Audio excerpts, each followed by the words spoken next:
ስፓርታከስ በተራራው ላይ ወድቋል። ጦሩን ደግሞ ከጀርባ የወረወረው ማንም ሳይሆን አሸር ራሱ ነው። ታሪክ በዚች አንዲት ቅጽበት ውስጥ ሙሉ በሙሉ ተቀይሯል። ከዚያች ቀን በኋላ አሸር የቀድሞ ባቲያ ተስፔት ባለቤት ሆኗል። ስሙም ሃውስ ኦፍ አሸር ተብሎ ተለውጧል። ነገር ግን ስልጣን ያለ ዋጋ አይመጣም። አሸር ገና በእጅ የያዘውን ክብር ማስጠበቅ አለበት። እናም ያንን ክብር ለማስጠበቅ አዲስ መሳሪያ ፈልጓል። አኪሊያ የተባለች ሴት ተዋጊ። ይቺ ሴት ማን ናት? ለምንድን ነው ይህን ያህል በእሷ ላይ የተመሰረተው? ታሪኩን አብረን በቅደም ተከተል እንከታተል።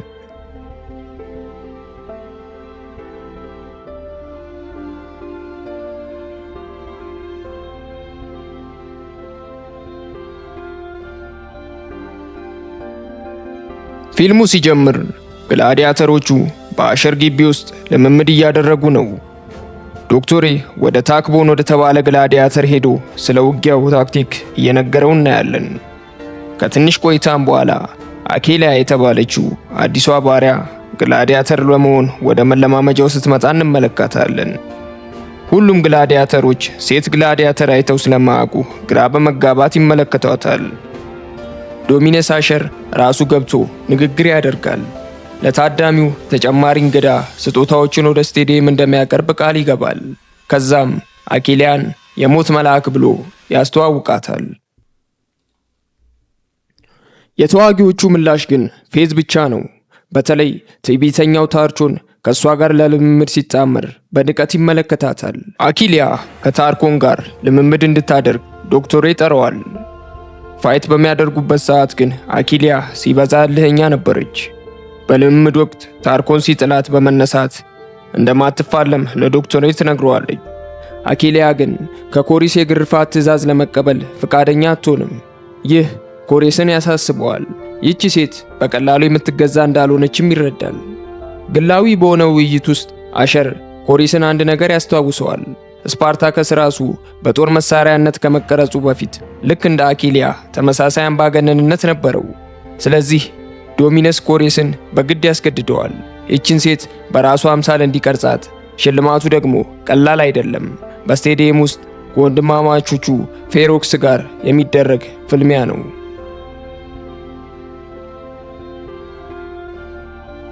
ነገር ግን ለቤቱ ገና የተለየ ሥራ ይጠብቃቸዋል።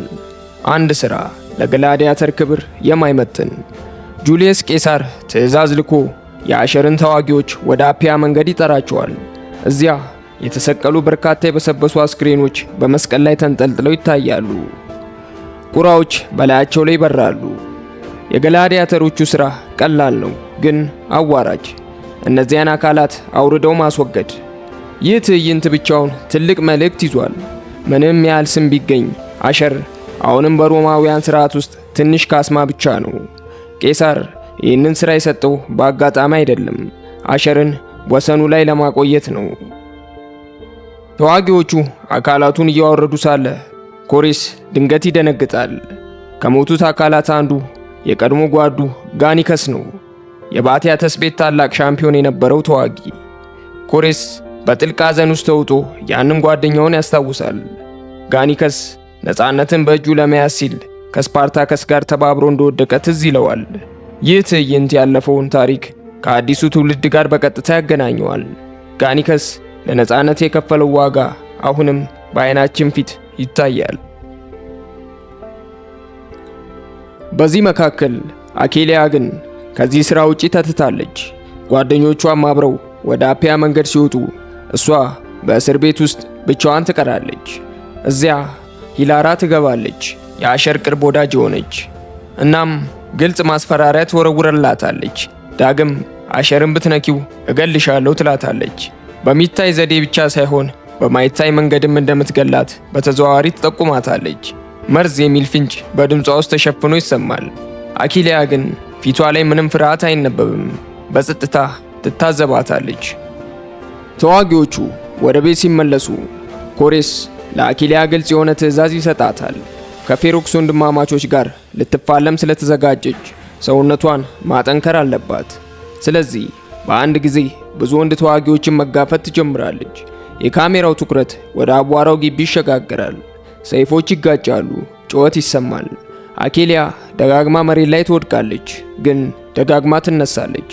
አይኖቿ ግን ፍርሃት አያሳዩም፣ ቁርጠኝነት ብቻ ነው የሚነበብባቸው።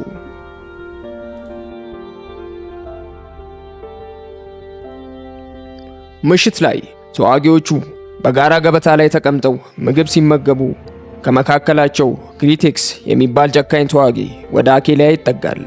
በንዴት ጎድለዋን ወይም ምግቧን መሬት ላይ ይጥላል። ውሻ ብሎ ይሰድባታል። ውጥረቱ ወደ ግጭት ሊያመራ ትንሽ ይቀረዋል፣ ግን ኮሬስ በፍጥነት ጣልቃ ገብቶ ያስቆማቸዋል። ኮሬስ ግን ውስጡ አይረጋም። ወደ አሸር ቀርቦ ግልጽ ማስጠንቀቂያ ይሰጠዋል። ተዋጊዎቹ በአኬሊያ መገኘት እየተነሳሱ ነው፣ ይህም ወደ አደጋ ሊያመራ እንደሚችል ይነግረዋል። ራሱ ኮሬስ በዚህ ውሳኔ ደስተኛ ባይሆንም በዚህ ሴት ውስጥ የተደበቀ ልዩ ችሎታ እንዳለ ግን ማየት ጀምሯል። ሌሊቱ ሲጨልም ሌሎች ተዋጊዎች በወይንና በሴቶች ጓደኝነት ሲዝናኑ ካሜራው ወደ ስልጠና ግቢ ጥግ ይሸጋገራል። እዚያ አኬሊያ ብቻዋን ቆማ አሁንም መለማመዷን ትቀጥላለች። ጨረቃ ብቻ ብርሃን ትሰጣታለች። ኮሬስ ወደ እሷ ይመጣል ጸጥ ባለ ድምፅ። ይህም በምትመጪበት ቅጽበት ውስጥሽ ምን ይልሻል ብሎ ይጠይቃታል። አኬሊያ ግን በጥቂት ቃላት ብቻ ትመልስለታለች። ስሜቷ ግልጽ ባይሆንም ጥልቅ ስቃይ እንዳለባት ይታያል። ኮሬስ ኩባያ ወይን ወደ እሷ ያቀርባል የሰላም ምልክት እንደሆነ አድርጎ። አኬሊያ ግን ያንን ኩባያ በሰይፏ ትሰብረዋለች። ምን አይነት ርኅራኄ እንደማትፈልግ በዚህ ተግባር ትገልጻለች።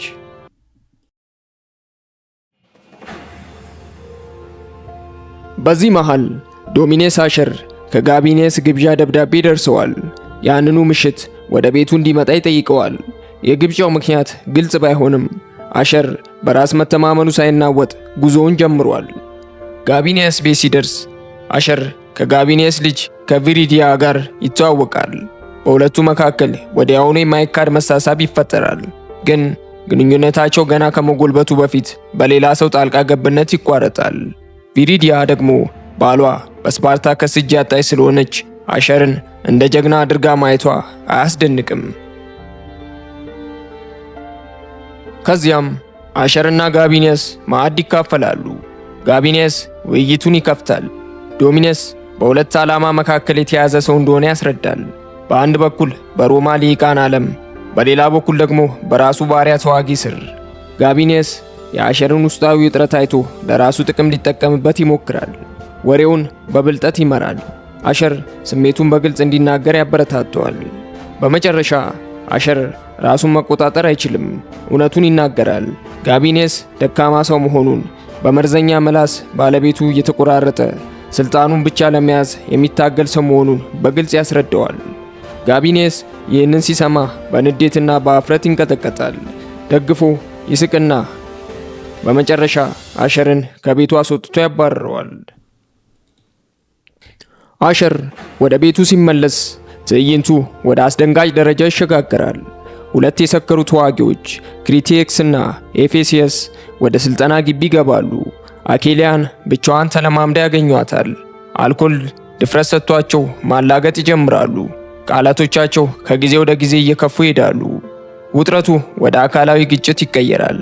ክሪቴክስ አኬሊያን ለመድፈር እየሞከረ ሁኔታው በጣም አደገኛ ደረጃ ላይ ደርሷል። ግን አኬሊያ ተስፋ አትቆርጥም። በፍርሃት ፈንታ በንዴት ትታገላለች። ሁለቱንም ወንዶች በእጇ ትበልጣለች። በዚያ ቅጽበት ውስጥ በጣም አስደንጋጭ በሆነ መንገድ ራሷን ትከላከላለች።